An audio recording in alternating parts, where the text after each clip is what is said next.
we can get started because I think we've got quite a lot to get through. It's saying this it's streaming.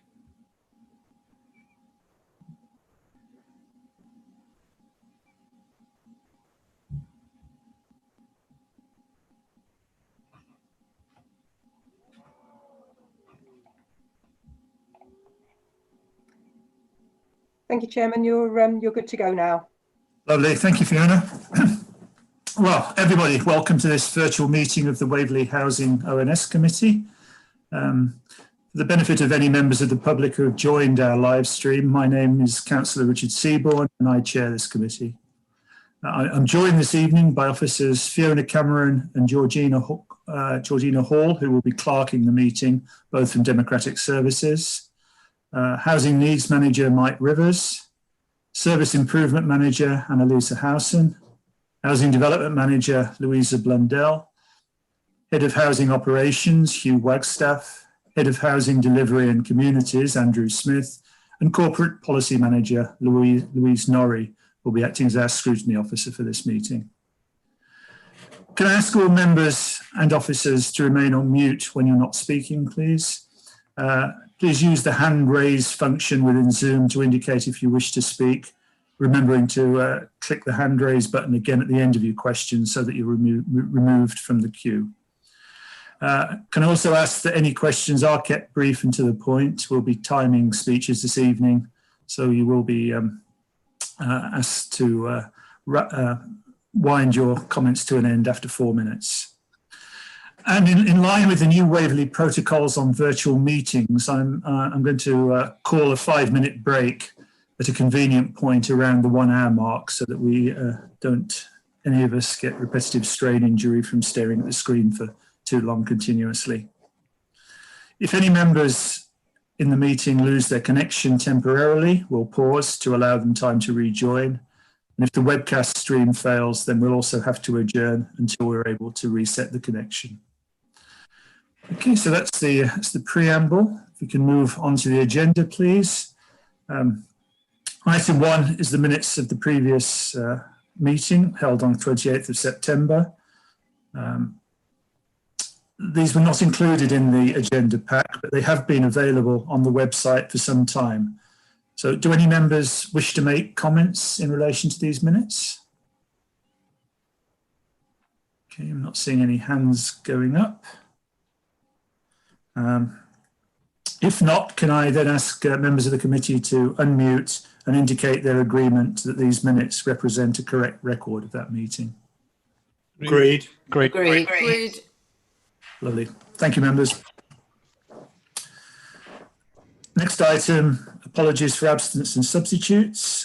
Georgina, would you like to enlighten us on that? We've had apologies for absence from Dennis Smith from the tenants panel. Okay, thank you, but no substitute. That's all. No substitutes. Right, so moving on then, have there been any direct declarations of interest submitted?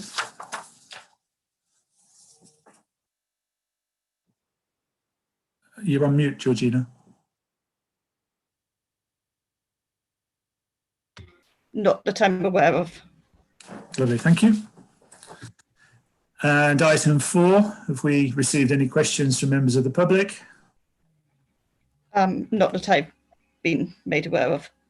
Okay, thank you. And item 5, have any members submitted questions in advance? Good, well that gets us very swiftly onto the substance of tonight's meeting. And item 6 is what's become a standing item, quite rightly, and that's a quick update on the homelessness strategy. Just requesting a short verbal update on the current situation. So can I ask Mike Rivers, Housing Needs Manager, to provide that, please? Thank you, Chairman. Yeah, just to give you an update on homelessness, I think members will be aware that at the beginning of the COVID crisis and the lockdown, there was a phase where it was given the name Everyone In, where we had a duty to place anyone who was rough sleeping or under threat of rough sleeping into emergency accommodation. So that lasted through to about July.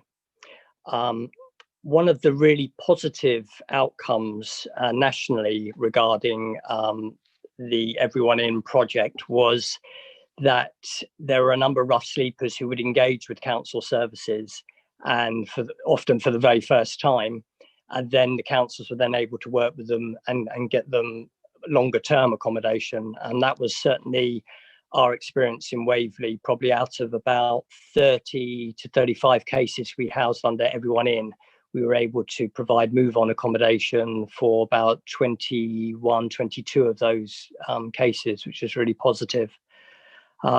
So on the back of that, the government launched what was called the Next Steps Accommodation Programme. And that was a funding being made available, short-term revenue funding and longer-term capital funding, to build on that work of trying to help rough sleepers and other single homeless people into longer-term accommodation. So Waverley submitted a bid under that scheme in August, end of August, and we got the outcome in October. And so we received some revenue funding from that, some £15,000 to help us with some of the emergency accommodation costs. But also we put in a capital bid for some modular units to self-contained modular units to house rough sleepers and to provide move on for people from the York Road project. Now we bid for 6 modular units, but our bid was only accepted to provide 2. So we have received the capital funding to help us deliver 2 modular units, but it's quite a challenging timescale because part of the conditions was that they need to be delivered by the end of March of this year. So just to really, Louisa may be able to give an update on where we are with that. But that's some very positive news. As a result of a bid, we were successful in achieving some of what we bid for. So that's really good. Just as a general update, we have 1 household in temporary accommodation at the moment, which is really positive.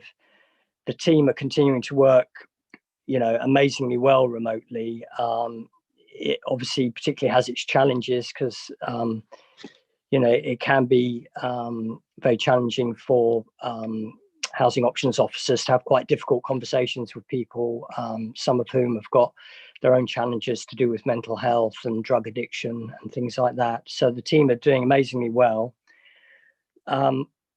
Currently, there are about 105 open cases to the team. So these are people who have been assessed as being under threat of homelessness, and the team are working with those households to try and secure, either to keep them in the homes that they're threatened with homelessness from, or to try and secure them private rented accommodation. The number of new approaches is sort of creeping up. In October, there were 70 new approaches from households compared with, say, 48 in July. One of the sort of concerns potentially is normally January to March is always our busiest time. So, in a sense, that could well be the case. It normally is the busiest time. We have had challenges with staffing in terms of some staff sickness, but thankfully, as of today, we are back to full strength. So some of the people who've been off sick for a while need to sort of come back on a measured basis. But thankfully, staffing wise, we are now back to full strength after a period of a couple of absences. And that's it, really. I'll sort of really open it up to questions there because I don't want to go on for too long and give the opportunity for questions. Right, thank you very much, Michael. That's, as ever,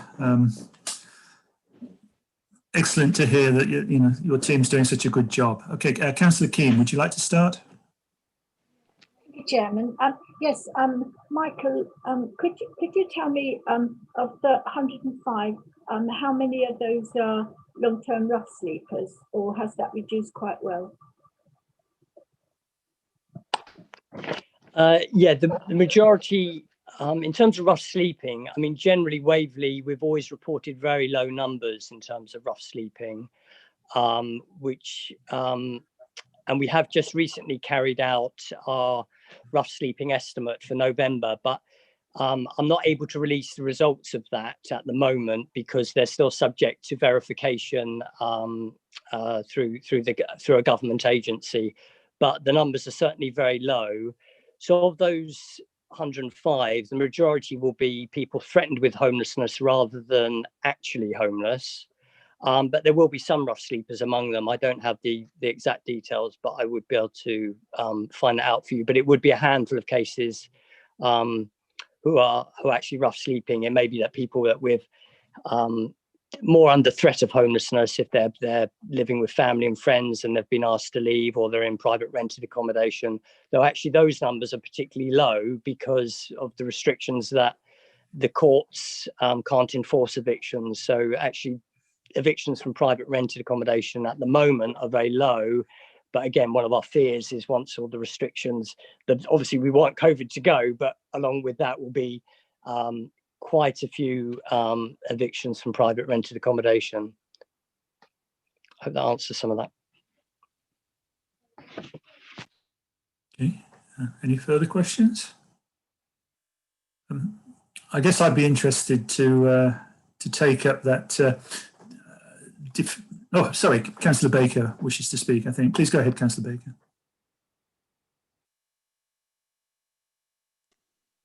Yes, thank you, Chair. Just following on from, actually, Michael and I had a brief exchange of emails about this very topic of the modular units after the last housing scrutiny meeting. So if I could just go back to those, please. It's just a question of the timescale in which we're required to get those modular units up and running. And I was wondering what the particular factors were, actually, whether it's acquiring a site or what else. It'd just be interesting to know. Yeah, my understanding is in order to be successful with the capital bid, we actually had to deliver the project by the end of March 21. So, for example, what some councils might do on that is they might try and purchase a property in order to use it for homeless purposes. We put in a bid for modular units because they can be delivered very quickly, and it would be on Waverley land, so council-owned land that we could use for that purposes. So Louisa may be able to add a bit on that, if that's okay, Louisa. Yes, absolutely, no problem. Yes, since we've only really recently had confirmation that the funding's been allocated to Waverley for the delivery of the two modular units, we've worked with consultants in the last couple of weeks to review the sites that we put forward, and also to had conversations with our procurement officer in terms of the ability to sign up to a framework that has already been procured, so that it shortens the timescales for delivery and the procurement process overall. And I've had conversations with a couple of providers of modular units, and the consultant that I've been talking to has also confirmed that it is achievable to deliver within that timescale. In terms of planning, I think that potentially is the area where we will need some support and more detailed early comments from planning colleagues. And I've had a meeting with a planning officer about the two sites and awaiting their comments. We had an overarching view prior to submission of the bid, but it wasn't a detailed response. So that's what we're waiting for at the moment. Well, thank you, Chair. If I could just come back and say 2 words. Well done. I'm sure we're very, very pleased that we have got some units coming our way. I think it's very good news. Thank you.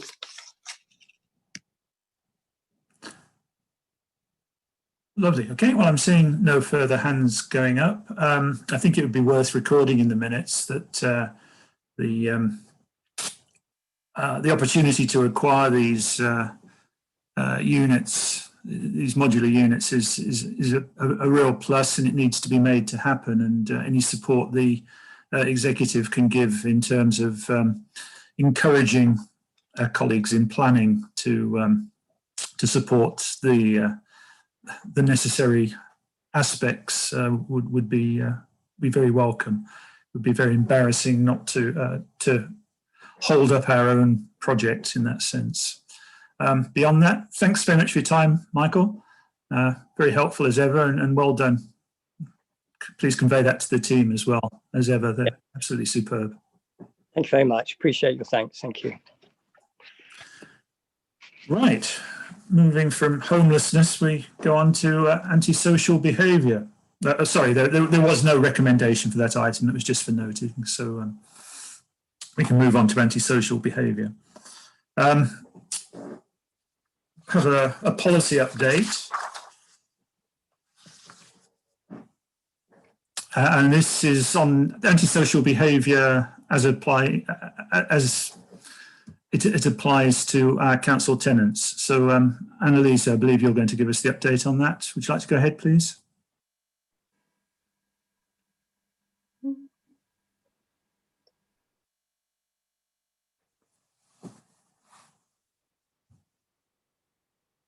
You're still muted.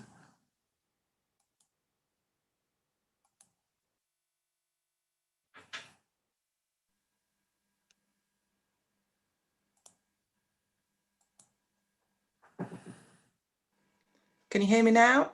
Yes, that's wonderful. Okay, sorry, I think my Zoom has been updated and I've got quite a lot of delay. Okay, thank you. So this is an opportunity for the committee to give their points of view on the consultation of an update of our antisocial behaviour policy. As you said, all social landlords have got a duty to have a published antisocial behaviour policy and procedure so that tenants know how they can be supported, and all social landlords have got a commitment to tackle and prevent antisocial behaviour. So we've had an antisocial behaviour policy for council tenants for as long as I've been at Waverley, which is quite some time, and it will get updated and reviewed to make sure that they're still fit for purpose. So we'll review any change in legislation or regulations, and also we'll have a look and see what's been happening with any complaints or compliments about the service as well. So this review we've undertaken, and the outcomes are that we've included the community trigger, which is a new tool to address and tackle antisocial behaviour in the borough. But we haven't changed the overarching message that we take antisocial behaviour seriously, we want to prevent it, we want to tackle it quickly, and we want to support the victim. The overarching message of the policy is that everyone should treat each other with dignity and respect, consideration and tolerance. As I said, we've updated the policy to include the community trigger, and one of the facts that we'd picked out from some of the complaints and the discussions we'd had with people about antisocial behaviour was we wanted to be clearer about the difference between antisocial behaviour and neighbour disputes. So the Annex 2 is a draft guidance note to explain the difference between antisocial behaviour and a neighbour dispute. So I'm happy to take your feedback today, but you've also got an opportunity to feedback to me in writing before Christmas. Thank you. Excellent, thank you very much. Do members have any questions or comments? Remembering that it'd be good if we could sort of keep to the substance of the policy. I'm sure Annalise will be very happy to take any proofreading comments by email at your leisure. So do we have any? Councillor Marriott, please go ahead. Thank you, Chair. Annalise, page 17, the last but one paragraph, I don't quite understand the English. Not sure whether I'm reading this correctly, but could you just look at that and confirm that there's a ambiguity in that paragraph.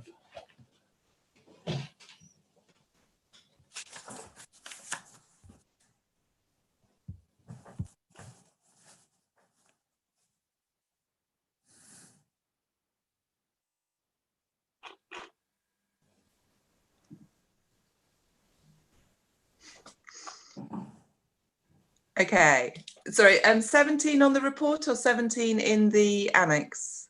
It's page 5 of the annex, it's 17 of the agenda.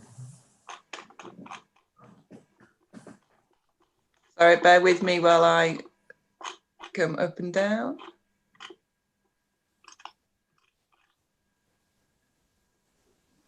Yes, page 17.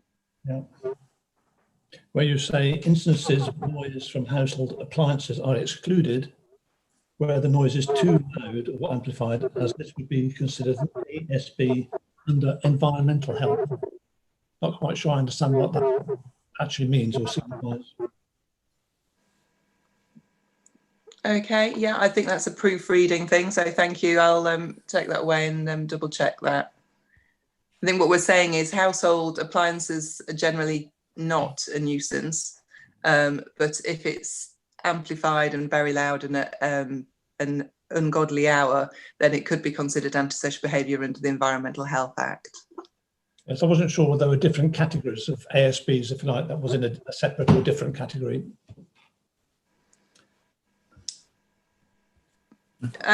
No, there's a broad definition of antisocial behaviour, but that wouldn't necessarily be antisocial behaviour unless they were doing it on purpose.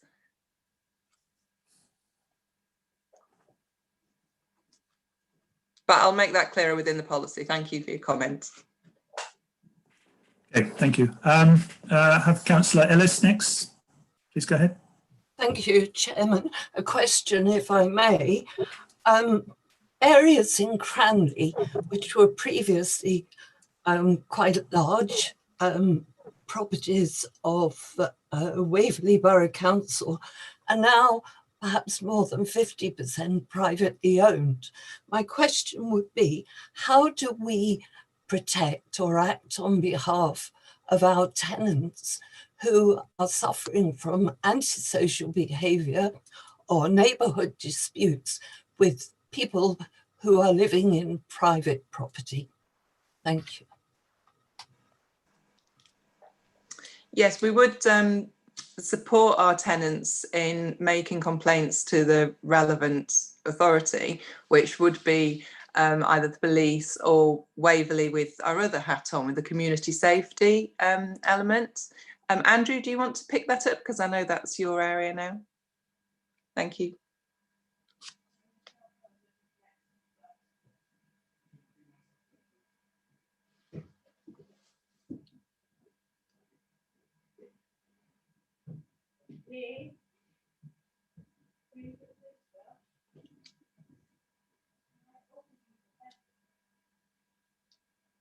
I think Andrew's got the same problem with mute as I had.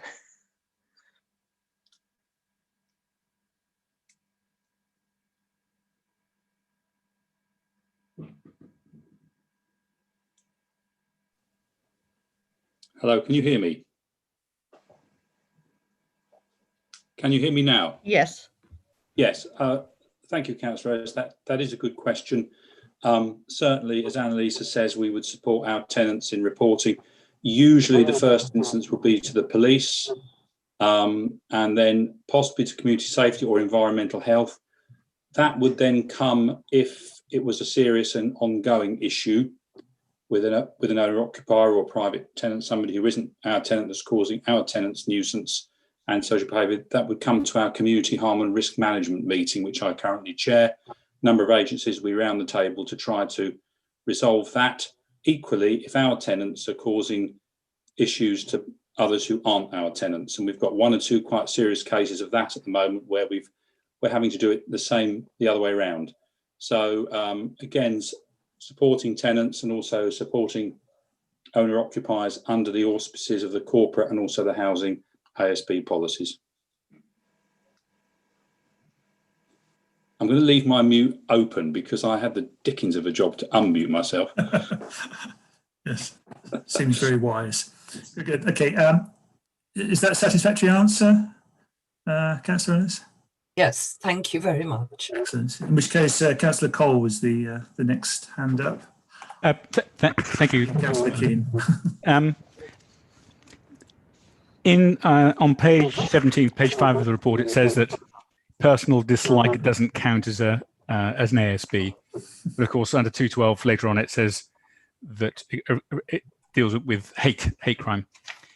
I mean, is it always clear which is personal dislike and what's hate? I mean, are there examples where it becomes unclear, where dislike has shaded into hate? I know there's a technical definition of hate crime, but are there examples where it's not clear which of those categories it is in?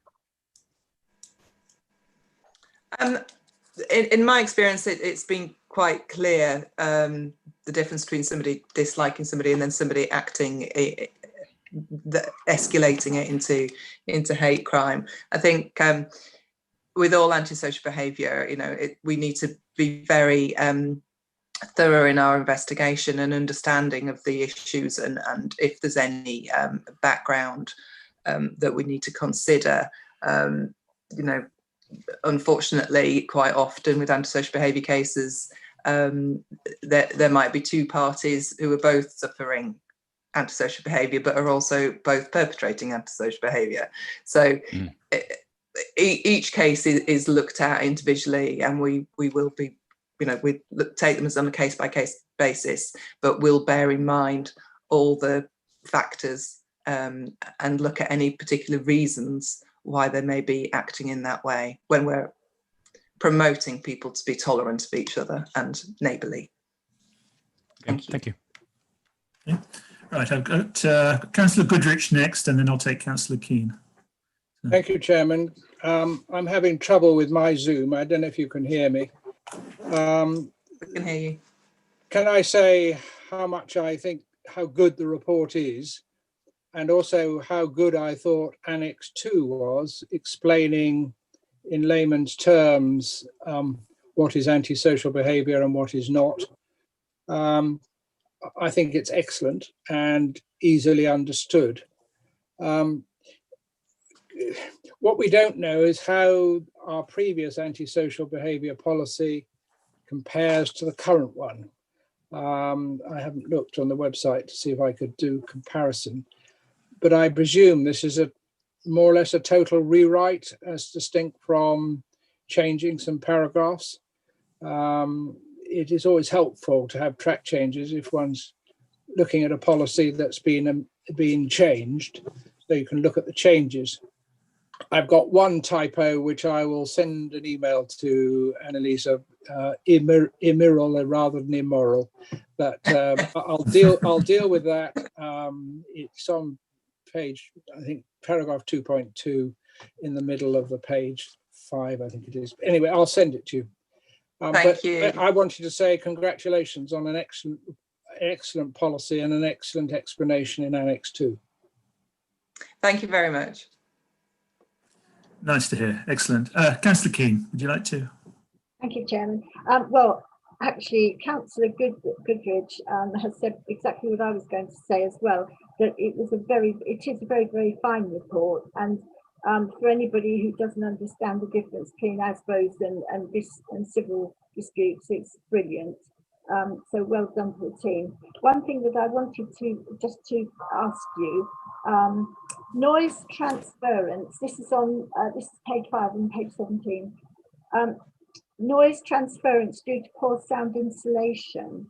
I mean, it seems to me that would be Waverley's problem. If you've got poor insulation in a house, it can be quite difficult. I can remember living on Walmer Hill on the estate and hearing my next door neighbour drop his slippers on the floor when he went to bed. And that's how poor the insulation was. It was terrible. So I just wondered if that is something due to the housing, the way the houses are built, or whether they've got the insulations in the wall cavity, whatever. I just wondered. Thank you. Yes, I mean, we've got obviously a range of different homes across the borough, and some of them were originally family homes that have been converted into flats. So we are aware of a number of areas where there is quite a lot of noise transfer. So some of those are within our asset management strategy, and some in the past we've done work on to try and help reduce that. But it's also about working with tenants for them to understand the makeup of their home and the fact that there may be noise from their neighbour, and they need to try and reduce that and be considerate of each other. I think anybody who lives in a flat or a terrace, or anybody with immediate neighbours, needs to think a little bit wider than their own personal wants and needs. So thank you. Lovely. I have Councillor Baker's hand up. Please go ahead. Thank you, Chair.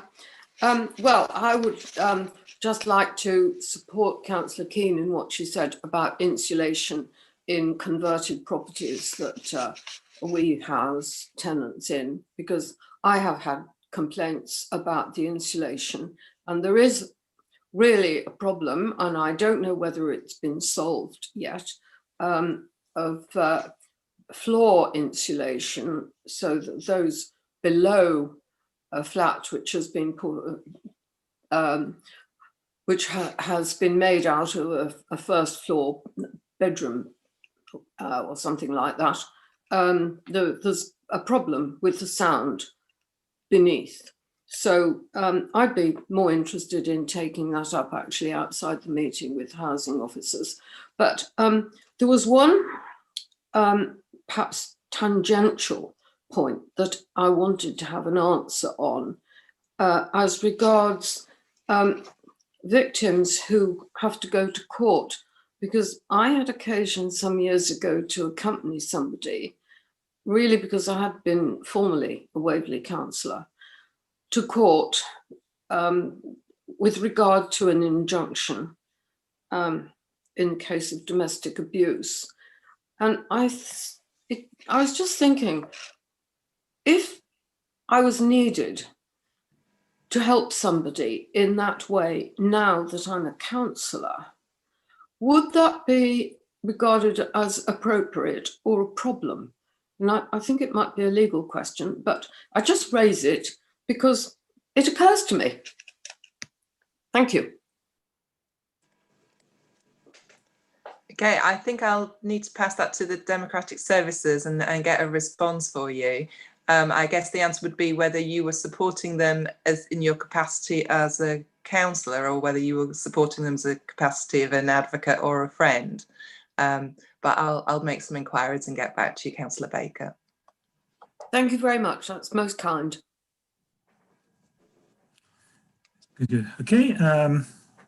We seem to have exhausted the hands. So if I can just chip in and have my turn before we go on to recommendations. On page 8 of the papers, in paragraph 4.4 in the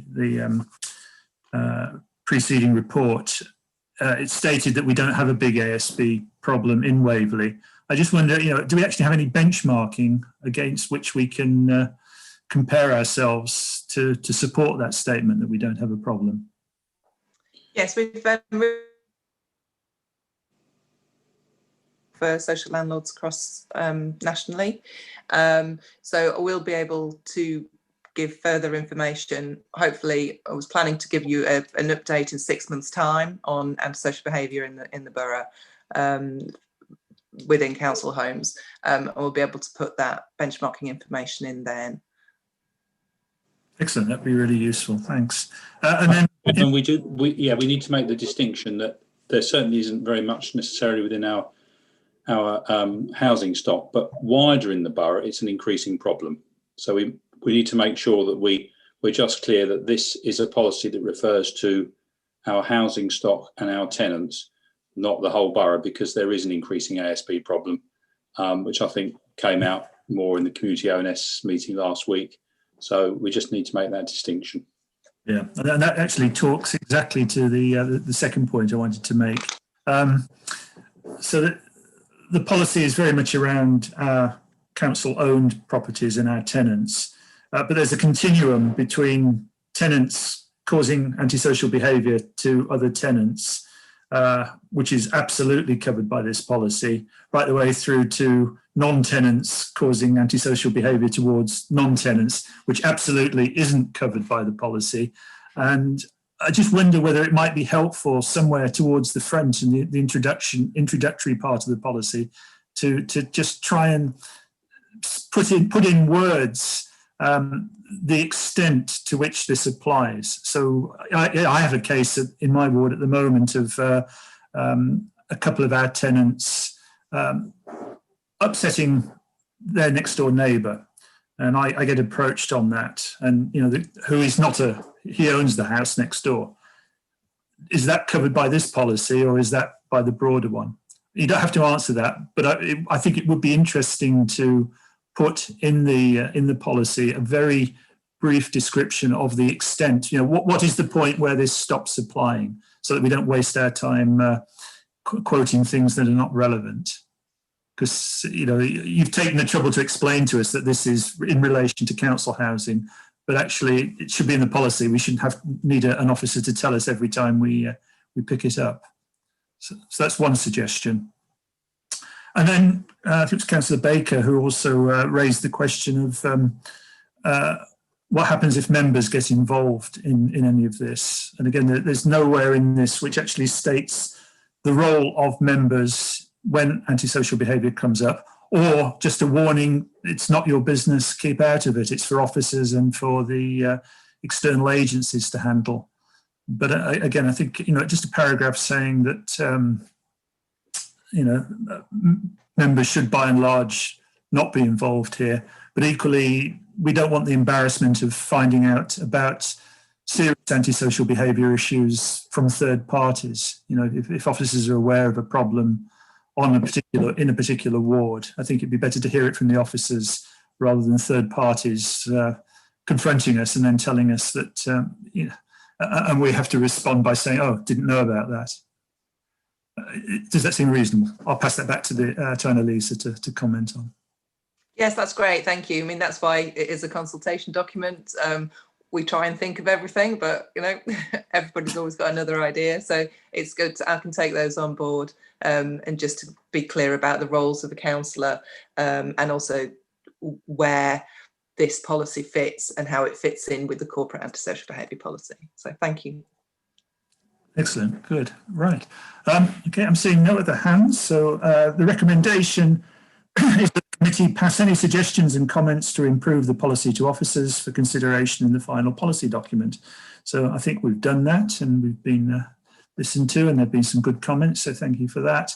And again, can we have it minuted that the committee welcomes the quality of this document and the quality and clarity of the appendix, which should help enormously.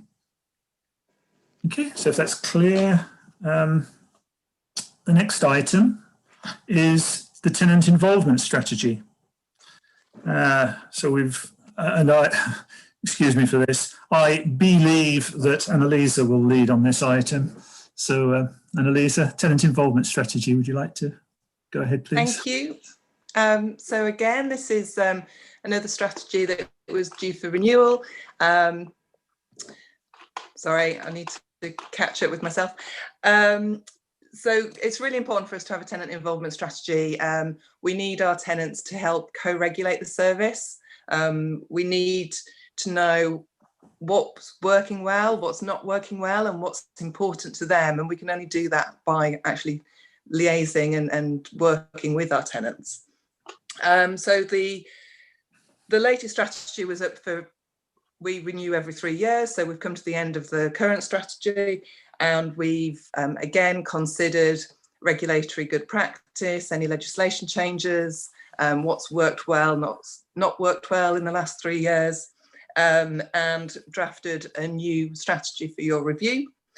We've tried to keep it simple and kind of bite-sized, and the three main priorities for the strategy are to increase the ways people can get involved with us. And I think, what do they say? Necessity is the mother of invention. So we've had quite an interesting year and not had our usual type of tenant engagement activities. So we have been using different methods, including Zoom, relying on the telephone, and keeping in contact with people in different ways. We also want to make it easier for people to be involved. So again, we're hoping that we'll be able to do some super IT things to make it really easy for people to give feedback in a range of different ways to us. And also the promise that we will listen, consider and act on that feedback we get. The strategy also takes the time to celebrate some of our successes from the previous strategy. And we also have an action plan that shows how we're going to work on those 3 key priorities. And I'd like to invite Terry from the Tenants Panel just to go over some of the successes from the previous strategy, and just for him to explain how important the tenant involvement strategy is and what the plans are for the future. Thank you, Terry.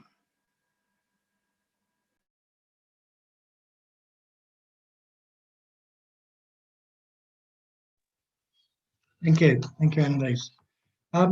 Yes, I think the first thing I'd like to say is that the strategy for the last one, the up to 220, has worked extremely well for our group. It's helped us to have a guideline of where we feel we ought to be, and we've had quite a few successes in that. Our tenants panel itself now has open meetings on a regular basis with tenants. We don't get a good attendance, but when there's an issue, we do. We have a partnership meeting with the head of housing services on a bi-monthly basis. We now have, as you know, I'm sitting on the ONS committee housing. We have regular meetings with the rent team to see that, particularly in this last a few months, how people are managing to pay their rent, and what's happening to those that are in arrears. And we've just started to have a meeting with the frontline housing officers, which has proved to be extremely useful. So that's how we're building.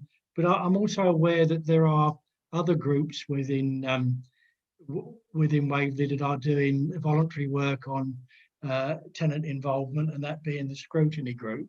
And you're all aware of the papers that they put in the past, and that needs to continue. And there's also the designated tenant panel that deals with complaints. And but that only, when I put the heads together, that's about 15 people for something like 5,000 residents. So it's a very small percentage of tenants that are involved, and I think that the main issue for the future that I see is how we get these people involved. We've just had the social housing white paper that's come out, and it's very strong on resident involvement, and there's a quote in there that says the regulator of social housing is to require landlords to show how they have sought out and considered ways to improve tenant engagement. And that's got to be very difficult, because I recently spoke to a gentleman, one of the tenants that I thought might want to come along and take part in the tenants panel. And his actual words were to me, "I pay rent, but you want me to come along and give my time on a voluntary basis to ensure that the housing services are doing what they're supposed to do." And that's something we've got to get round. And I'm not too sure how we're going to do that. But I also would like, in the near future, is to raise the profile of particularly the tenants panel, but also the other volunteers in the resident involvement. And I see that happening by ensuring that every housing officer, every officer of Waverley and yourselves as councillors are actively promoting the work that the tenants panel and the volunteers do. I think we need to make sure that's happening, because we need to encourage more and more people to become involved, to make our homes better. Thank you.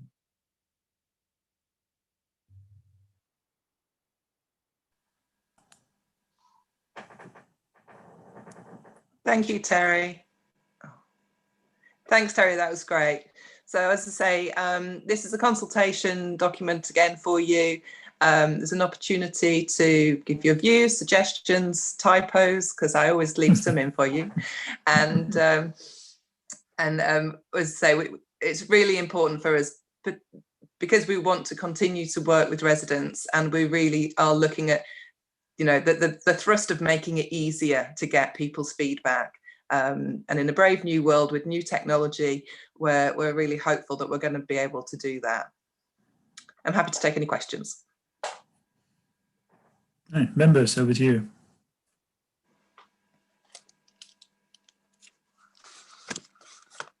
Gosh, deafening silence. Okay, well, maybe I should set a challenge after Terry's comment that we should ask every member to try and engage a tenant to give some feedback in the next 6 months. It's a really neat idea, yes. I know early on in this administration, Councillor Marriott and I had a lunch with some members of the tenants panel, because we thought that'd be a good way to find out what's going on, and I thought it was really good. We thoroughly enjoyed it. So there you go. Go out for lunch with the tenants panel, or just tenants. That's a good way to get to know people. I've got Councillor Keane's hand up. Please go ahead. Thank you. It's just a comment to Terry. I do have a thought on how you might get new members interested. Perhaps I could email you. Yes, please. Yes, please. Okay, thank you very much. Okay, and Councillor Cole. Thank you, Chairman. In terms of, I mean, I recognise it's often very difficult to get people involved in these things, but are there success criteria built into this? You know, how will you know it's been successful? If you must have something in mind as when you know it's worked in terms of getting people involved. Can you tell us what do you think it is in terms of criterion? Yeah, potentially. You're saying that's made me think we could strengthen the action plan a bit to put some measurements against that. I mean, if Terry's saying we've got 15 people currently engaged with us, we should potentially have a target to get another 5 in over the next year. But I see it more as it would be great to get the dedicated tenant volunteers like the tenants panel and the scrutiny group. But what we also need to do is capture that feedback from people every time they touch us, every time they have a service from us, so that we've got real live data of how our services are on the ground, and we're picking that information up and being able to be responsive to it. So there's a range of ways we can develop, and I take your point. It would be good if we could put some metrics around that action plan. So thank you. Thank you, Chairman. Yeah, Councillor Marriott. Yes, thanks, Chairman. I just said that following your comments on the lunch we had, I think very successful and informal environment where we could chat about issues. I think that worked very well, especially when I think you paid for the lunch. So I'm happy for the next one on the same basis. Yes, I'm not advocating we do that, but you're right. It was a very pleasant lunch. Thank you. Right. I'm not seeing any other hands, so if I can chip in with 1 or 2 comments. On page 11, the strategy lists some barriers to involvement at the top, and I wonder whether it might benefit from the addition of a recognition that not everyone actually has the availability or the ability to use the digital tools, which for many people are enabling, others are actually a barrier. So I think a line there just addressing IT exclusion might be useful. And then on page 13, there's a list of specialist roles that members of the panel can involve in. We don't mention the job that Terry's doing, becoming a co-optee to Waverley's Housing ONS Committee. So I think that's an exceedingly valuable role that would be worth highlighting and something that everyone can aspire to. And then I think in the action plan, maybe moving on from my first point, it might be useful to consider putting something in there about evaluating how much of a barrier inability to afford digital technology or just fear of using it, which is probably prevalent amongst our more senior residents. It might be useful to understand that. Yeah, we had, you may remember, we had some really good sessions in our senior living schemes a couple of years ago, where we got people online. So we do have plans in place and resources to help tackle digital exclusion by providing training and support. And within the senior living schemes, we actually got tenants who then became advocates for other tenants and shared their knowledge of email and surfing the web and things like that. So that's good to take on board. So thank you. No, not at all. I mean, it's you know, it's good that we've done it, and it just feels like something that ought to be kept live as technology advances. Yeah, okay, that's good. Okay, Councillor Ellis wants to ask a question or comment. Thank you, Chairman. I'm sorry, everything seems to be working incredibly slowly this evening. I actually just wanted to make an observation. Having been around for quite a few years and having been involved with the tenants panel, we used to take a very active role alongside the members of the tenants panel. And I can immediately think of one example, which was reviewing the properties that became available for reletting, so that along with members of the tenants panel, local councillors would go along, review the actual condition of the property and work with the officers with regard to how long it might take, the requirements for bringing the property up to date. Just an observation. I think that it was a very beneficial thing for councillors and for members of the tenants panel to actually be able to have a recorded opportunity to work together. Thank you.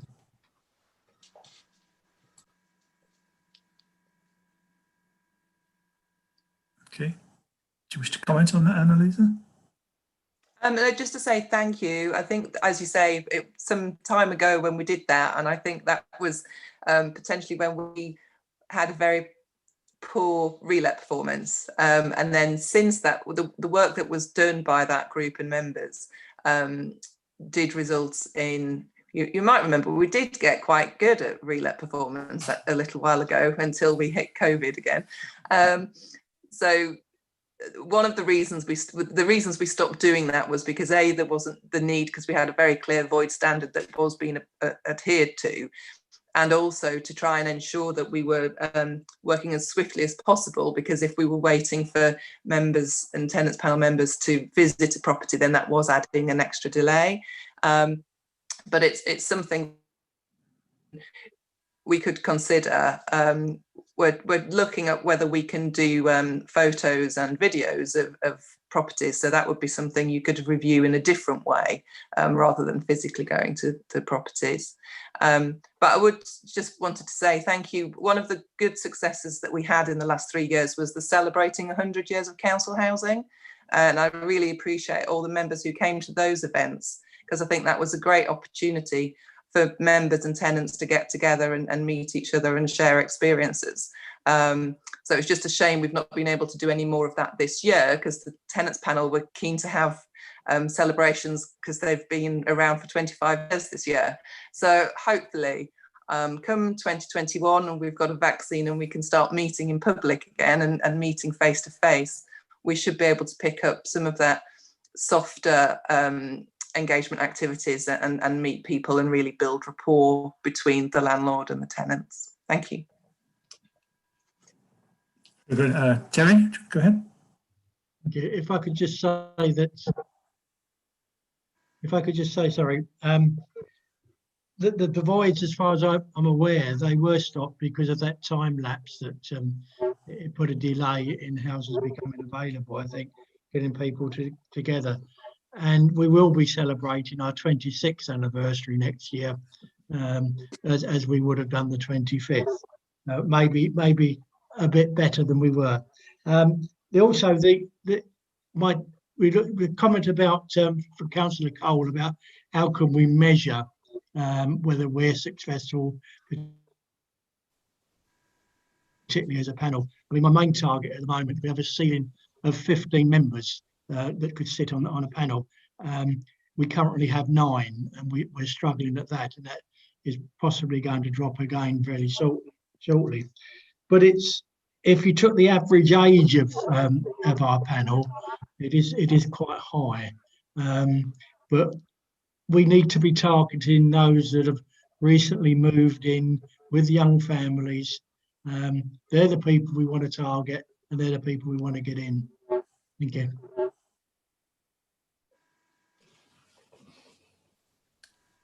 Excellent. Okay. Well, thanks for that, Terry. Good. Well, this is a really important piece of work, because if we don't involve tenants, then it's just a completely lopsided exercise. Running council properties is entirely about doing the right things for the people that live there, and if they're not involved with telling us what to do, then it doesn't work. So the recommendation here then is that we pass suggestions and comments to improve the strategy to officers for consideration in the final strategy document. So I think we've done that.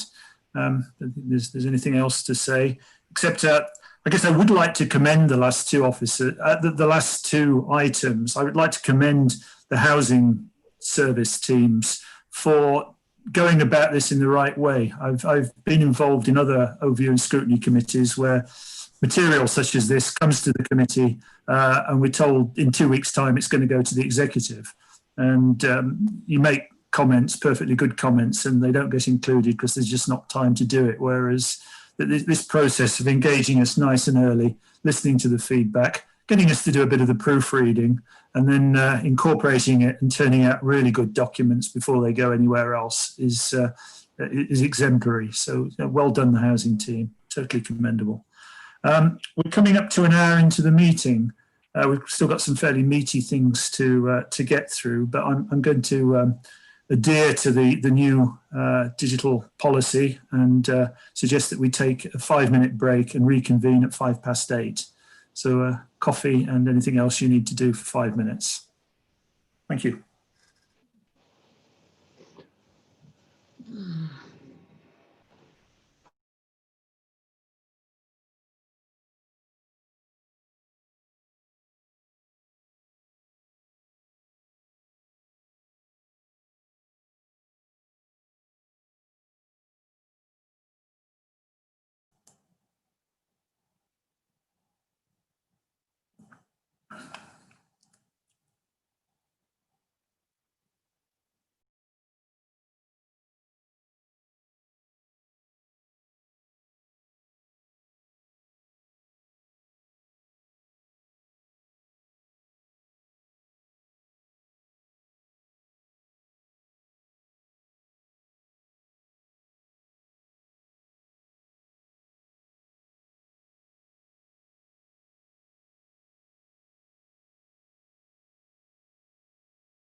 Richard?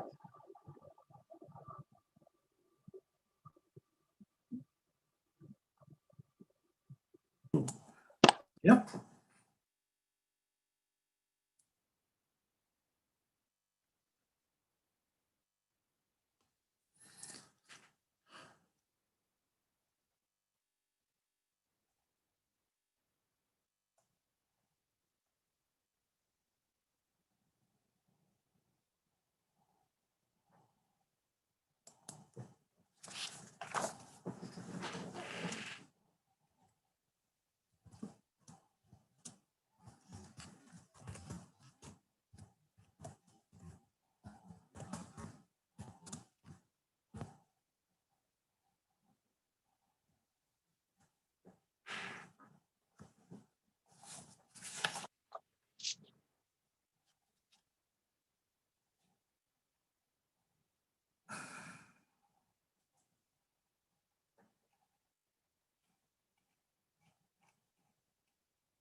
Right, my clock's showing 5 past, and we've got Annalisa here. So the Annalisa show continues. Everyone's ready. Let's carry on with the next item, agenda item 9, which is progress on the Recovery, Change and Transformation project. So Annalisa, would you like to take us through that, please? Thank you. So this is your latest update of how we're getting on with the Recovery, Change and Transformation project. You remember that as we came out of lockdown, we needed to review how we were going to restart our services and work in a COVID compliant way. So we had 5 objectives that we set. You'll recall that the new homes objective was completed the last time we met. So if I just take you through the 4 we've got remaining and give you an update of where we're at. So the first one is to make sure that we're collecting the rent. Obviously, we were aware that people's incomes were significantly changed, and we've had a real economic downturn with people being furloughed and redundancies and loss of hours. So the main work we've done since the last time we met was to create an addendum to the rent collection policy, which I shared with you outside of the meeting. And that was to reflect current practice, the changes in legislation and government guidance during the COVID crisis. Essentially that we weren't taking any legal action against anybody who had rent arrears during that time, and how we've been continuing to collect rent in an empathetic way. You'll see from the figures that we're actually performing a bit better than we were in the middle of the crisis, but we're not yet back at 7% target, no, sorry, 0.7% target. Moving on to letting, so the focus was to make sure that we're reletting homes as swiftly as possible. During the first lockdown period, we had a period of nearly 3 months where we couldn't let any homes. So we've still got a backlog. We are making progress and getting through those now. And we had 29 homes empty at the end of October compared to about 70 earlier in the year. So we're managing to make progress on those. But we have readjusted our forecasted rent loss and increased the budget for that. Moving on to responsive repairs, we've got about a 5-week backlog of repairs because people are continuing to ask for repairs, and well, we're still dealing with the backlog. And you'll remember we had the situation where we had the change in contractor, which created a bit of the backlog as well. Again, we're working through those, but we do know that we're coming into a spike of requests as we move into the winter, particularly with the rain and the wind. We do get more responsive repairs calls out during the autumn and winter months. So we're keeping that, working very closely with the contractors to try and make sure we're keeping on top of current work and clearing backlogs. good progress has been made on the gas safety checks. We only had 2 homes that didn't have a gas safety certificate at the end of October, which was fantastic, seeing as where we were at in the summer when we had, I think it was something like 70 homes without a gas safety certificate. And of those 2 homes, one we had an appointment this week, and the other one, the tenant was in a care home. So we're looking that tenancy will be coming to an end shortly soon as well. So I'm hoping the Q3 figures, when we get to the end of December, we should be back on target, provided we've been able to access people's homes during this second lockdown period. There's been no change in the guidance. There's no reason why we can't go into people's homes during the lockdown 2. It's just whether people are reluctant to have people in their home because they're self-isolating, shielding, or if they've got symptoms. So we just need to keep an eye on that as well. And then finally, the capital works, as you're aware from previous reports, we're not going to be able to deliver the volume of capital works we were expecting to this year because we had such a hiatus with the lockdown. We've committed 45% of the budget, and we've identified that savings will be made this year, and they've been forecast and will be in the budget monitoring reports going forward in the committee cycle.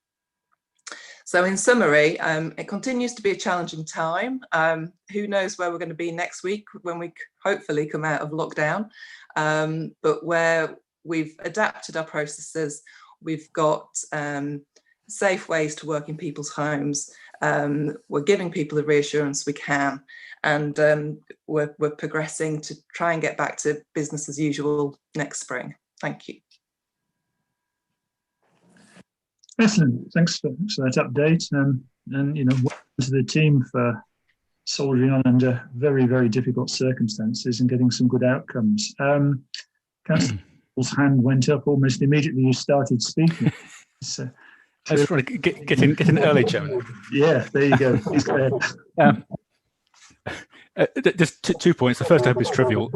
Top of page 64 of the papers, it says that financial forecasts have been updated to expect a further £3 million void loss. Oh. I hope that's 300,000, not 3. Yes, not 3 I got a bit excited with my zeros. I do apologise. Good. I'm glad.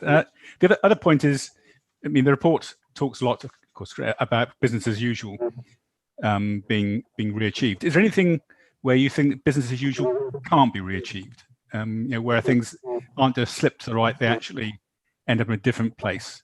You mentioned one, perhaps in terms of that downturn, which means that and rent arrears being a possibly something which will carry on. But is there anything else which you just don't see as ever going back to business as usual? Yeah, so we won't be able to spend the capital budget we had for home improvements this year.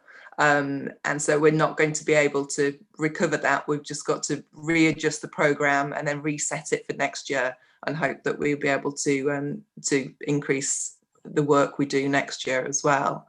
I think the rent loss is within the tolerances of the business plan, and we're getting commitment from tenants with repayment plans. So the biggest area of loss is where we've got empty homes and we're not getting that rental income. Because if a tenant owes us rent, they always owe us the rent and we can get it at £1 a week. But if we've not got anybody in a home, then we're never going to be able to get that rent back.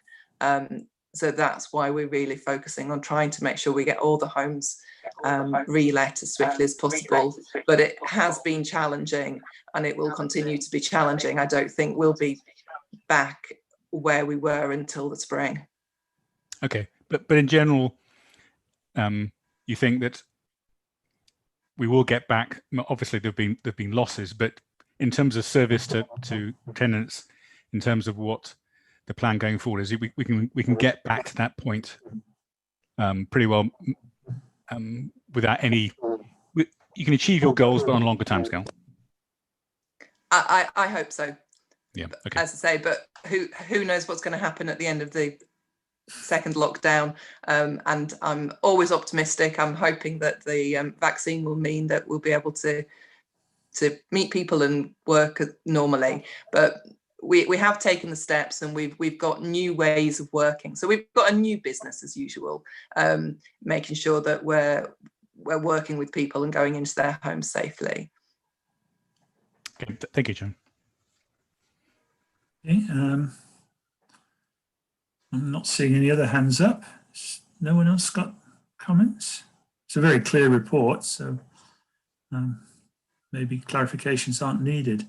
I've got one point which sort of runs over from the previous agenda item, and that's around the incorporation of the housing service team into the corporate customer service centre. That particular paragraph talks about a move towards self-service as new systems are developed. So the comments I made previously about digital exclusion, could ask, are we taking care to make sure that these new systems aren't going to actually make it harder for those that aren't comfortable with IT? Yeah, I mean, the idea is that a lot of people can use IT and would choose to do that.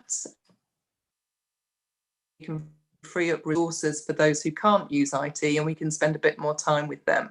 I always remember listening to a housing association chief executive who talked about a digital transformation, and he talked about having 3 types of people.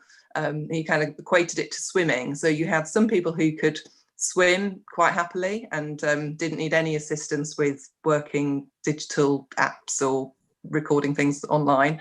Then you had some people who needed a life vest. They just needed a little bit of support pointing in the right direction to report their repair online. And then you had some people who just needed a lifeboat, and they were going to need that constant hand holding to actually report a repair, so that they would never use your digital solution.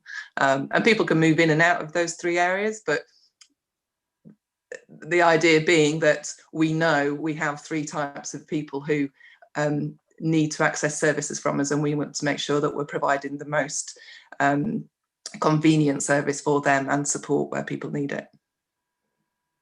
Good. Okay. So as long as that recognition is there, then we're okay. It's it's just this danger of sort of overshooting with enthusiasm for new technology when some, as you say, will always need the lifeboat.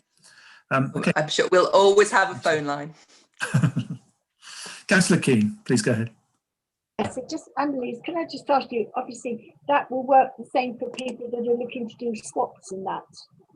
They can ask for help if they want it, because I do know somebody a while back was talking to me about trying to look at council house swaps, and they drove them mad because they weren't that good at IT. So does that work the same for them, that you will help them if they phone? Yes, absolutely. Thank you. Good. Okay. The recommendation that we're asked to make is that the committee review the report and agree any observations or comments that it wishes to pass to the executive. So I think Councillor Cole asked a very probing question to start with. And I think it's probably worth flagging in the minutes that the shortfall for this year from the capital projects is not going to be recovered. So that's something we're going to have to live with. We're just not going to deliver the target for this year. So that's one point. And I would suggest that we ought to flag the financial consequences of what's going on. The under collection of rent is about £80,000 more than the target, and as you said, Annalise, that's actually within the business parameters, but it's still 80,000 quid, and add to that the void shortfall of 300,000, and it's actually quite a large number. So absolutely no criticism here. It's just an observation that we should be sure that the executive's fully aware of, that the current circumstances are causing a significant financial shortfall. Are you comfortable with that, Annalisa and Hugh? It's just a statement of fact. Yeah, I think, and it's the important point that Annalisa raised was the void loss is money we're never going to get back. It's lost. Where the rent money at the moment, we should get most of that in the end. And that goes back to Councillor Cole's point. We hope to get all that rent money back that they're in arrears. But as I say, the void loss is the one that's really does hit us. And so that's why we are doing all we can to actually get us back on track. Thank you. Okay, thank you very much. Right, Annalisa, you can have your life back now. Thank you very, very much for your contributions this evening. And we'll move on to agenda item 10, which is the scope for the design standards review, which is one of the really big things that we've got lined up for next year. Beneficial for our tenants, but also very, very significant in terms of its contribution to the carbon neutrality agenda. So Councillor Marriott and I have been working with Democratic Services and the scrutiny team to work on the scope, and I'm going to hand over to Louisa Blundell now to introduce this item, which we need to largely get agreed today so that we can do a bit of homework in time to start the project in January. So, Louisa. Thank you, Chair. So just to draw your attention to the covering report, which is on page 67 of your papers. This report and the Annex 1 provides a background to and the purpose of the review that of the design standards for our new build homes, which was last reviewed in 2018.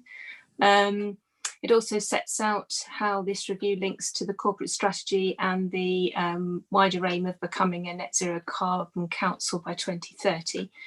As I said, in Annex 1 of this report is the draft scoping document, which has been prepared, as Councillor Seaborn says, in consultation with the Chair, Vice Chair and corporate team.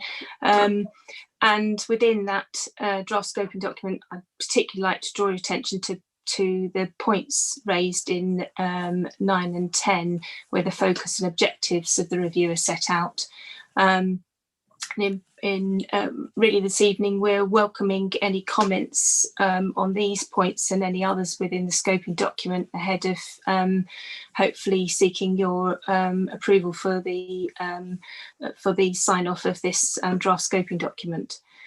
I'm happy to go into more detail, but I'm presuming that members have read the report, so I'm just happy to answer any questions.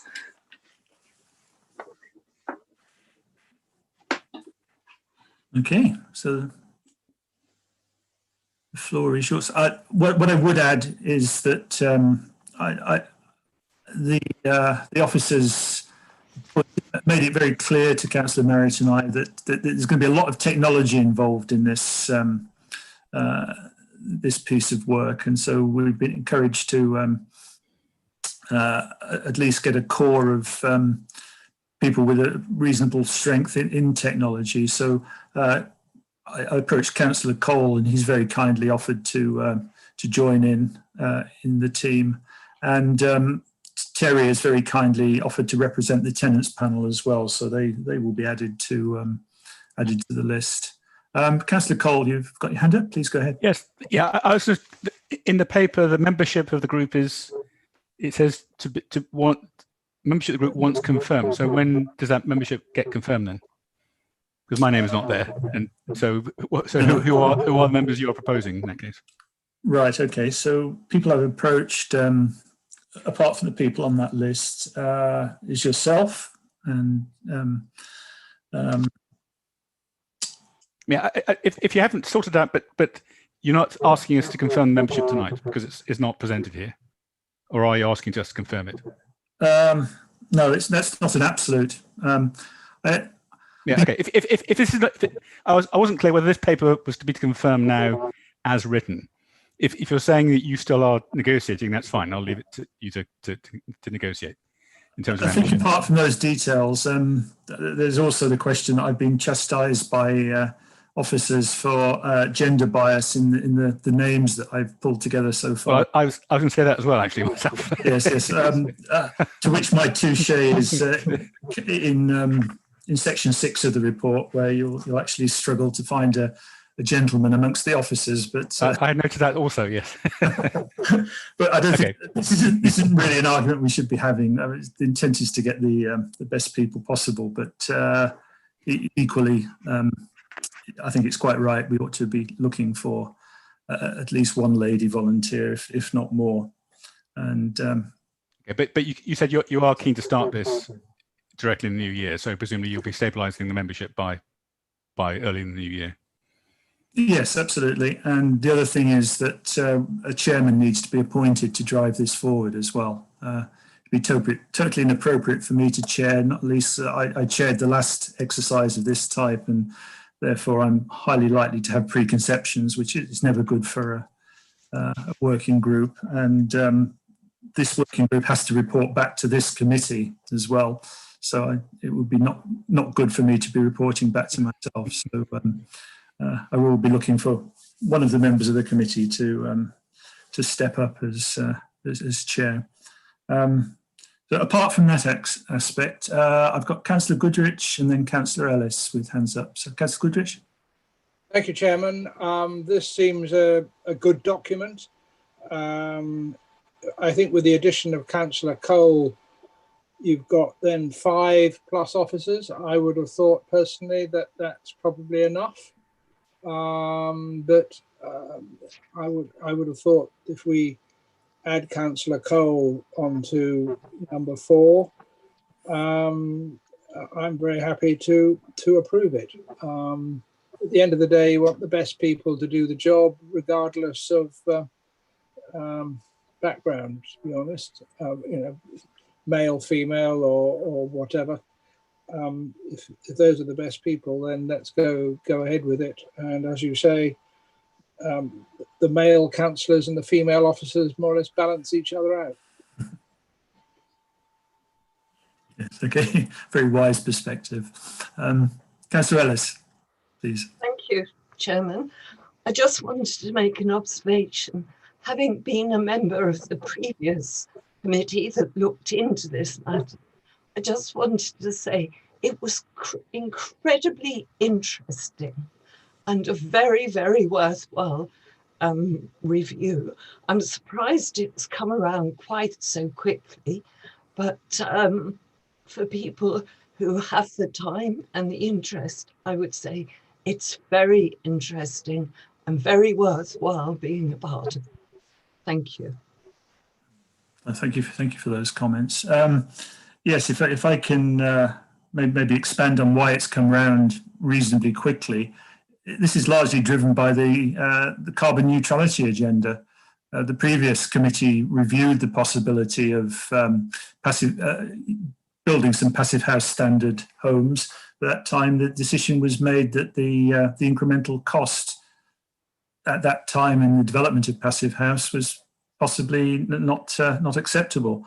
We're now in a different position. We've got the climate emergency declared, and I think it's absolutely imperative that we move to building houses with the lowest carbon footprint that we can realistically manage. So that's why it's essentially why it's coming around so quickly. The other thing is that we're talking about it now. We won't actually deliver recommendations until the middle of the year. Then they've got to be approved. Then Louise has got to go away and get some tenders and go out and build them. So, you know, the fruits of the labours are not going to be seen for another probably 2 years.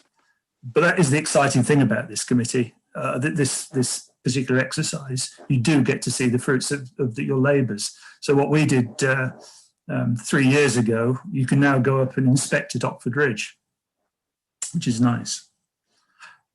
Right, Councillor Marriott. Thank you, Chair. I'm just a bit concerned about timescales. I thought I read in the document, I can't find it straight away, that it's mentioned that we take advice or take note of what was done in Norwich and in Bristol. I think there's going to be a lot of work involved in collecting evidence, let's say, and design the project before we get to doing our own thing, what we want to specify. Do you think 6 months is going to be an adequate timescale?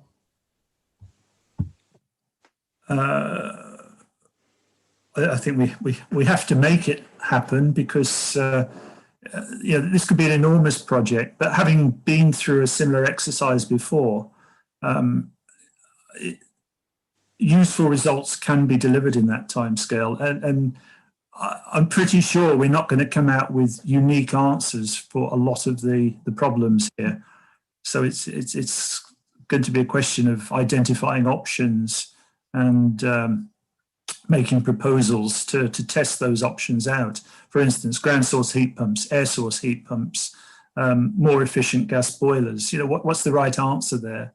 I'm not sure we're going to hit on the right answer if we take the plunge and just adopt one. So I'm sure Louisa is right on top of the things that are going to have to be brought before us. And she's going to be making proposals, telling us what background reading we need to do, and then it's for us to scrutinise those proposals. So it'd be clear, the officers, it's for the officers to bring things to us, not the other way around. It's Task and Finish group working on the proposals for the direction that the council wishes to take, not for us to do the research to tell the council which direction to go. It's very much working together. So I think you're absolutely right. It's going to require a lot of work for those that participate, and it's going to be very challenging. But if we don't set that timescale, we could be talking about this for a very long time, and we need to get out there and start building these low carbon houses. Is my take on it. As I said, I won't be chairing this committee, but I feel very strongly about it, and that's the view I have. Surely that must have stimulated some comments from other people. No, stony silence. Right. So, with the exception of tidying up the membership, then are people happy to approve this scope in terms of what the committee is setting, the Task and Finish group will be setting out to achieve?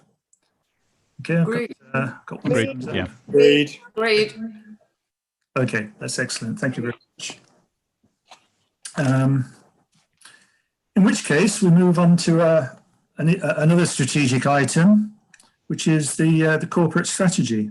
Oh, sorry. Before I go on, we've got Councillor Rosamond with us here this evening, and it's very important that that Task and Finish group is working towards delivering something that's going to either challenge the executive or make them very happy, or hopefully both. But since you've taken the time to give up your evening and join us this evening, Councillor Rosamond, do you have any particular comments on that Task and Finish piece of work? Thank you, Richard. Thank you, Chair, I should say. I think it's a great piece of work to be done. I have every faith in both the group and Louisa. Before we even declared the climate emergency, Louisa was already looking at alternatives. So I think we are preaching to the converted somewhat, in my opinion. And it's just really good to see working together, because that's what's going to achieve the best result for development going forward and for our tenants. So long may it continue. Thank you. Excellent. Okay, thank you very much. Right, okay, on to corporate strategy then. So we've now got in front of us a revised version of the corporate strategy. We've had one look at it and provided feedback specifically on the housing side of it. For most of us, this is the only opportunity we'll get to comment on the whole document as revised. So if I could ask Louise to lead on this particular item, and it'd be good if we can focus on the housing aspects of it, but equally, if you've got a burning desire to say something about other aspects, please be ready to chip in. So Louise, would you like to take the floor? Yes, thank you very much. Yes, as you say, you had an opportunity back in September to have a look at an early draft, and it's changed quite a lot since then. So we brought it back with 6 main priorities, and you'll see under housing those are sort of then branched out into sort of 2 about availability of housing and the landlord role, quite an ambitious objective on that front. It is a high level document. It has to be. I mean, a council who runs over 100 services cannot reflect every service within a strategy like this. So what we are aiming to do is making sure that the detail of the actions that sit under the objectives will be set out in an action plan, and that will be monitored, and you'll be able to see the progress against the actions. Yes, very happy to take comments. Good. Okay. And in this particular instance, it was Councillor Baker who was straining at the leash and had the hand up almost before Louise started speaking. So please. Absolutely. In your excitement no longer. Well, I've been dying to get going on this, I have to say, because I looked at the vision, which I will have in front of me, if you'll bear with me, which is on page 81 of the whole caboodle and page 3 of this particular item in the, I think it's the annex. I thought there was nothing wrong with the things that Waverley are to promote and sustain. But actually, my view is that although all those things are hugely important, I would like to see front and centre what we have as a vision for the environmental problems that affect everybody on the planet. So I would like to, I actually proposed a form of words, but I just for the sake of debate, where it says Waverley Borough Council is an authority which promotes and sustains, I would like that to read Waverley Borough Council is an authority where the drive for environmental sustainability will be at the heart of all it does. I think it should be front and centre. I think all our policies should have the environment underpinning them. And I don't think that conflicts with any other visions we have for the council, or indeed for our more specific objectives. So I will leave it up to you, Chairman, to decide where that goes. Thank you. Right, sounds like an opportunity for a debate here. But Andrew Smith's Yes, indeed equally enthusiastic to come back. So let's see what he has to say.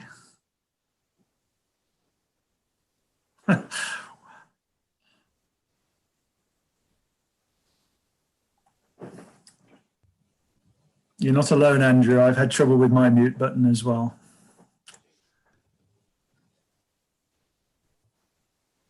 Keep trying.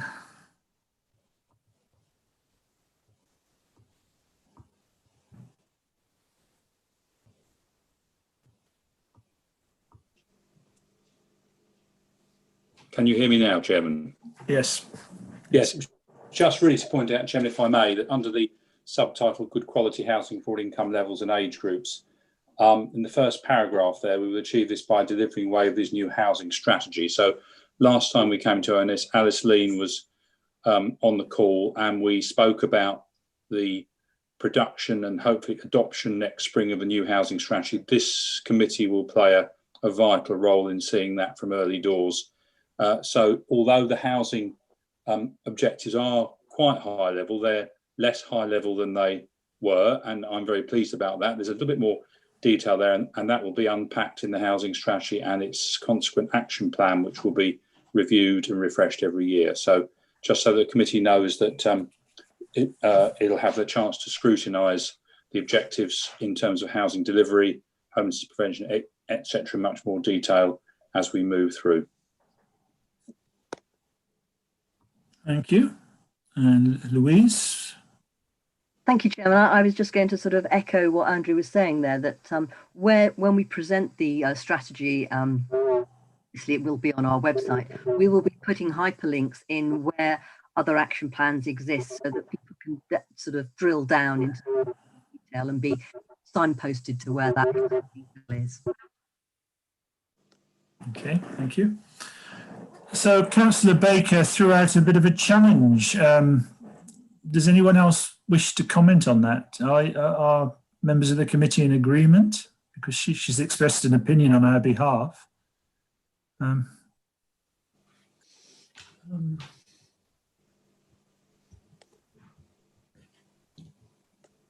Okay, Councillor Keane wants to come in. Well, I would support Councillor Baker's statement. I think it's a very good idea that we have it front and centre. So yes, I'll support it. Hooray, yeah. Yeah. Hooray, yeah.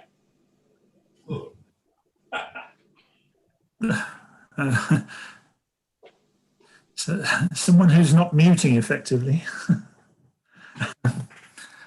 Right, Councillor Cole. Thank you, Chairman. Yeah, I think it's always worth putting that sort of thing very, very clearly, because if otherwise it gets lost in the detail. So I certainly would support Councillor Baker's suggestion that we include words like that in the way she described. Okay. Councillor Marriott. Yes, thanks, Chair. I do support that idea. I'm not sure whether it should be top of the list, so to speak. It's one of a number of important issues. I'm just wondering whether that first bullet, where we say open, democratic and participative governance, should have some addition to that line to include things like the climate change issues, but there are other things as well that we would say is very important. So I'm not sure that we should make that the be-all and end-all of the focus of what we do. Okay, I'm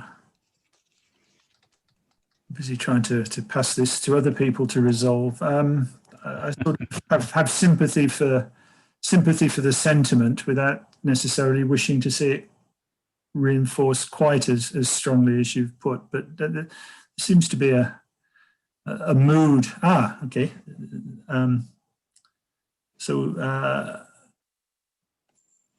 Louise, would you like to come back? I see the deputy leader's also got his hand up, so that he might want to speak first. But I was only going to say that when we, at the very early stage of the strategy, there was a feeling amongst the executive that the two sort of overarching priorities were both the sort of the financial stability that's needed for us to be able to do anything, the environmental sort of overarching priority as well. So I think it does echo some of the early conversations we had at this.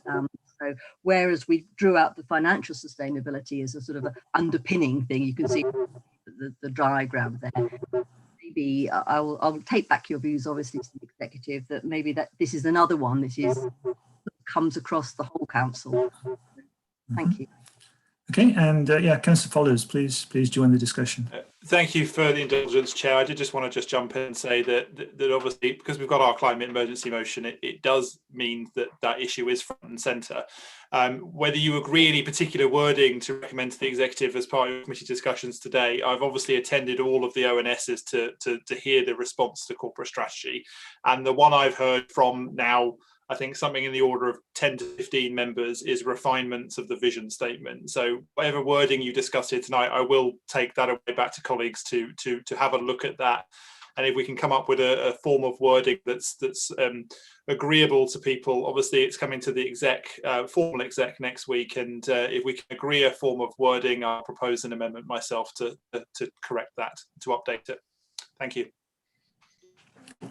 Right, so on the basis that, was it a camel is a horse by design by committee, I think it might be better if we express the opinion to Louise that this committee has a tendency to support greater reinforcement of the climate emergency in the vision, and would you like to tackle finding some way to express that to the executive?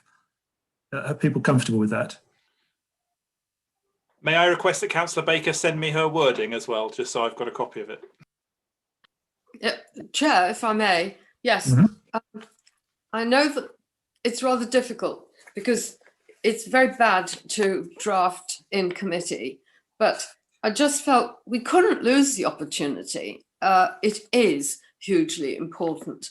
And I know how committed this council is to the general environmental hazards that we're all coping with. So yes, I'm happy with that. And I will also make sure that Councillor Follows has the wording, which they can play around with perhaps. Thank you. Okay, thank you. So contrary to my earlier edict to send proofreading items off to officers by email for addressing at their leisure, we don't actually have a lot of leisure time on this particular issue. So can I be indulged for just bringing up a couple of points which hopefully will just maybe help tidy up the document. We use the term in several places climate emergency action plan, whereas what's going in front of the executive next week is a carbon neutrality action plan. And you know, it might be helpful just to be absolutely consistent throughout the document as to whether we're referring to the, I guess, the big overarching piece on climate emergency, or whether we're now addressing specifically the carbon neutrality piece of it. So if I could flag that. On the vision statement, the very first sentence doesn't read as if it's a vision. It's a statement of where we are now, just because of the way it's the tense it's in. Waverley Borough Council is an authority which promotes and sustains. Yes. Should it not be Waverley Borough Council is an authority which will or seeks to promote and sustain or continue doing? Because that the vision is in the future. It's written as if it's a statement today. It's, you know, maybe a point of English semantics, and I was never very good at English, but you know, a vision's a forward-looking thing rather than a statement of where we are today. So that's another point to consider. And then there are places where the strategy contains promises that are actually going to take 10 years to deliver. And around giving everybody in the borough you know, high quality housing from an insulation and heating perspective. And there are places where it's worded as if this, you know, the council as it is today is setting out to deliver that. Well, it is setting out to deliver it, but it's going to take 10 years to deliver it. And to say we will, rather than we will actively work towards delivery, I don't think that's semantics. I think it's not necessarily reasonable to promise everything that's written as a promise instantaneously. It's a working towards over a 10-year period. All of this is really effectively the climate change agenda, the carbon neutrality agenda, building houses. You know, we're just not going to get to everybody having heat pumps by the end of 2023, the end of this administration. So that's a thought. It's not in any way setting out to dilute it. It's an effort to just express more clearly the reality of the situation. And then on page 6 under health and well-being, reference is made to the recession. It hasn't happened yet. We've bounced pretty close to it, but I think it should be expected or anticipated recession rather than recession as a matter of fact. So I think I'll leave it at that point. Does anyone wish to come back with further comments? No, in which case, hopefully, Louise, you've captured that that raft of opinion and toss that into the ring with the material that you've got from the other ONS committees, and I guess we'll all look forward for bated breath as to exactly what appears in front of the executive next week. Okay, well, thanks for bringing that to us. It's appreciated. Right, so final item, and unless Georgina's going to spring some exempt material on us that I don't know about, the final item of the evening is the committee work programme going forward. So again, Louise, you're acting as a scrutiny officer this evening. So do you want to try and lead us through? Yes, thank you, Chairman. And actually on that, can I just say that our new scrutiny officer should be with us on the 4th of January and will be playing a very good supportive role in your design finish group. So we look forward to that. So as far as the forward programme is concerned, this is obviously your opportunity as a committee to sort of raise any items that you feel should be on the forward programme. You've got a really quite a healthy programme for January and going forward. I added to the programme, I think Annalisa and yourself are quite keen to have probably an informal session on the CIH conference. Is that right? You were going to want something on that? Yes, I'm glad you brought that up. I'd completely forgotten. Yes, absolutely. But otherwise, I think the forward programme is quite healthy. But if there's anything at this stage, any members would like to suggest for something for the future. And the only other thing I wanted to mention, Chairman, was that the other night at Community Wellbeing, they took a recommendation that they would like to look further and more deeply into the mental health situation in the borough.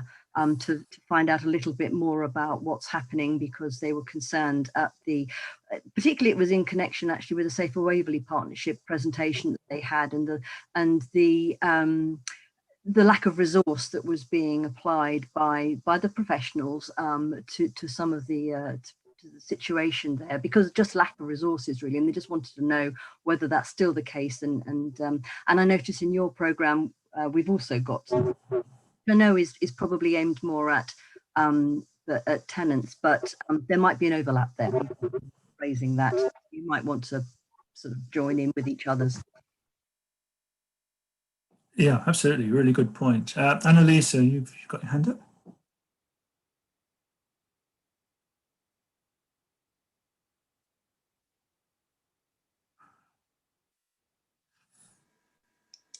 Yes, I just wanted to.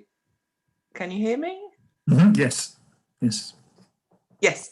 I just wanted to share that the housing white paper came out last Tuesday, and whether that's something you want as an agenda item in January, or whether it's a more informal meeting to talk about the 7 themes out of the white paper, a new charter for social housing residents. Right. So I think that's a really good idea, and we've got this item to bring forward comments from the Chartered Institute of Housing's Total Housing Conference in September, which was really good. So I would suggest we try and lump the two together in an informal session. Is it going to stress you overly if we try and do that during December?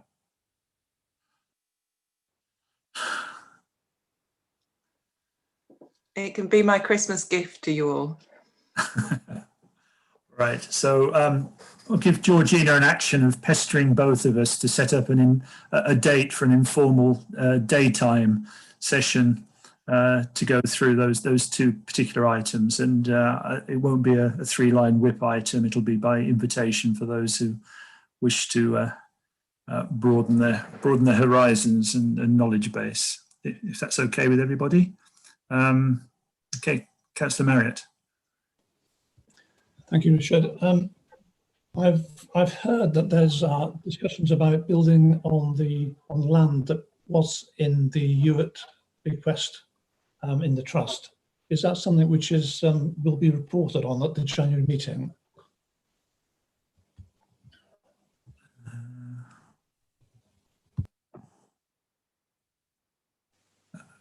Yeah, Louisa, do you want to comment on that?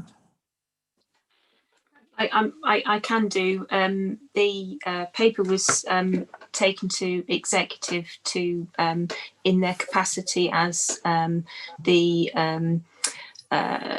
trustees of the bequest, and I'm quite happy to bring an update on the progress of that site, because it does form part of our development programme. At the moment, we're waiting for the Charity Commission to approve the sale of the land to the bequest, so we can develop the site.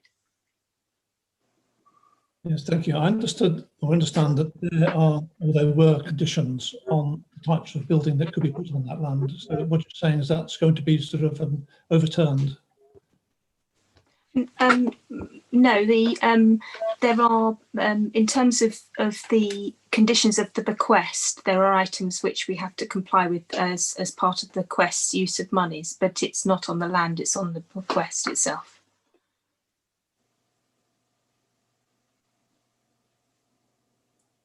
You comfortable with that?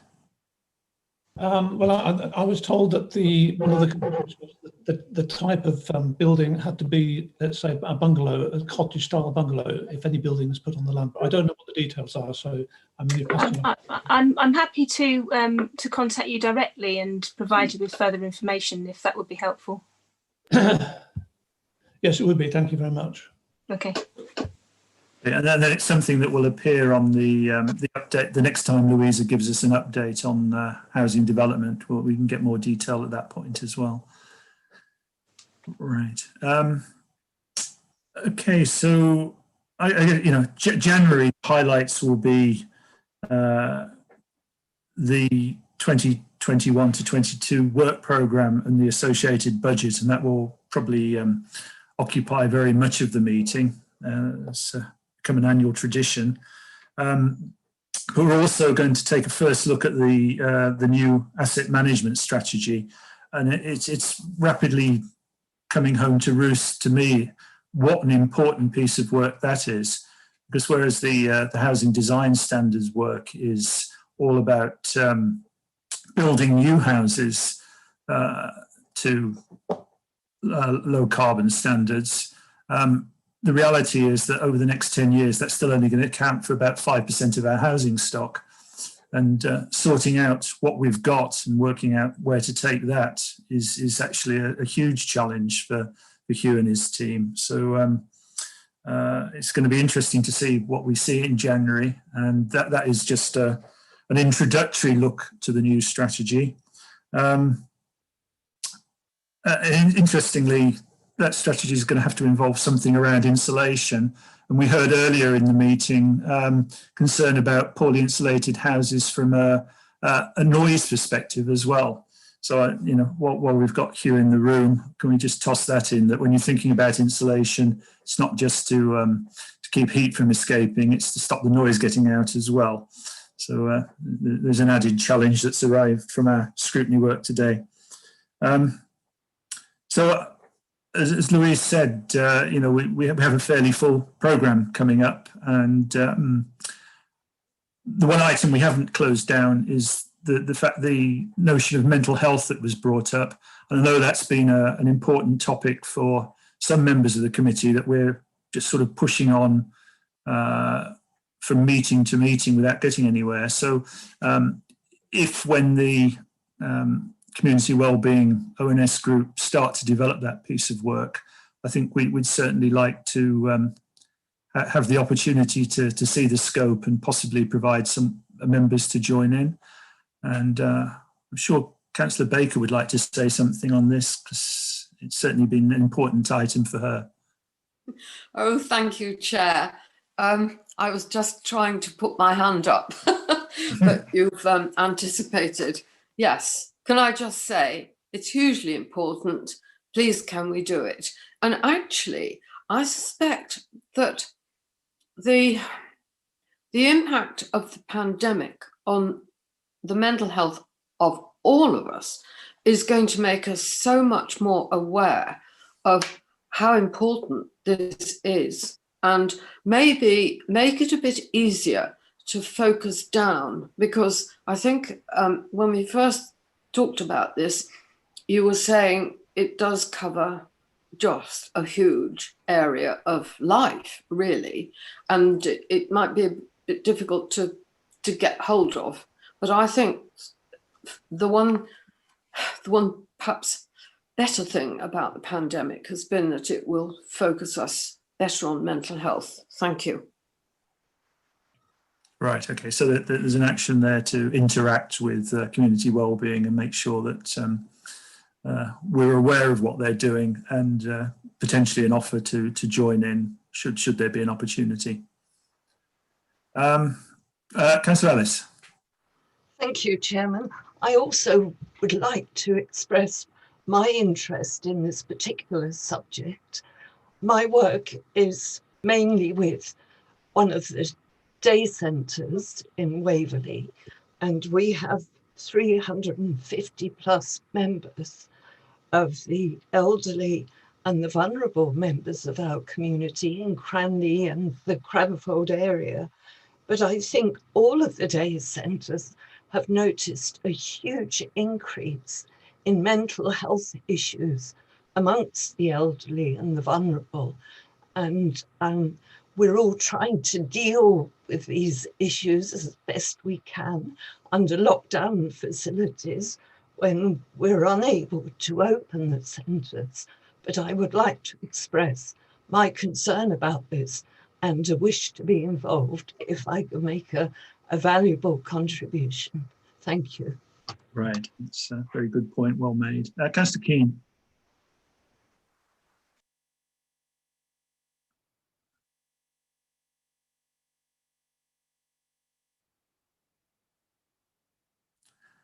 You're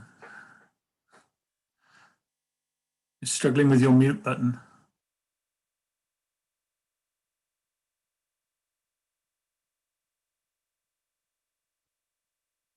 You're still muted, Councillor Keane.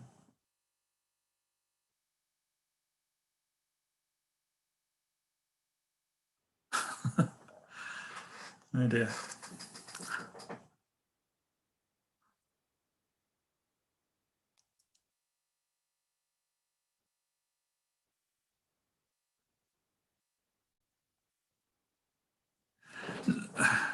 Can Fiona mute it from afar? I know she can mute people. Can she unmute it? It's just... No, I'm afraid I can only ask people to unmute. I don't have the reverse power to mute. Ah, right. Okay. Hold on, the cavalry's just coming.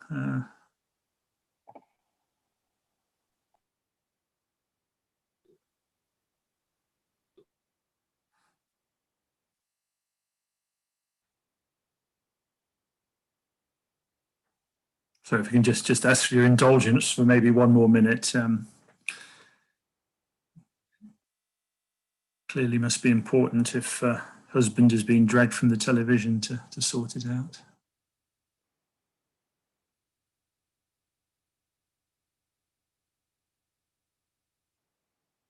That's caused riot. He was there we go. Paul. Success. Right. We've been waiting with bated breath. Missed the goal now as well. Sorry, Chairman. Right. All I wanted to say was that I do agree with Councillor Ellis. I do know from talking to people at Hazelway, for instance, they have very great concerns about their elderly, and a lot of them are residents of ours. And they are phoning them on a regular basis, their volunteers and what have you, to make sure that that you know they're okay and what have you, and their mental you know sort of state is very difficult because they're on their own, a lot of them, so they're sitting on their own for hour after hour. So I think it's something that we really have to get to grips with, and I'd be quite happy to join in if necessary, because it's a passion of mine. The elderly people are included. Okay, thank you very much. Right, well, there's a clear desire to be involved in this exercise, and if we're lucky, the community wellbeing team will have maybe got a little more handle on a clear direction down which to go, because we keep bringing this up and struggle to pin down a precise area within a very large topic, which makes it very difficult for the officers to bring forward an area of challenge. But if the community wellbeing team have something where we can join them and bring our perspective, particularly around the challenges that Councillor Ellis has brought up and Councillor Keane, then I think that'd be very worthwhile. So if Georgina, if you can note that down as an action for us to liaise with community wellbeing and try and take that forward. Seeing no more hands up, it's 4 minutes past 9 o'clock. There are no reasons to exclude press and public, and so that constitutes the end of the evening and what I think has been a pretty constructive session. We've gone through some new policies and new strategies, which are very important, very good pieces of work, and hopefully we've added a little bit of value to them. And we've put ourselves on track to have an exciting year next year. So thank you very much, everybody. And Annalisa and I will try and organise something during December to an informal session for those who wish to join on the white paper and total housing. And on that note, I wish you all a very Councillor. I'm so sorry.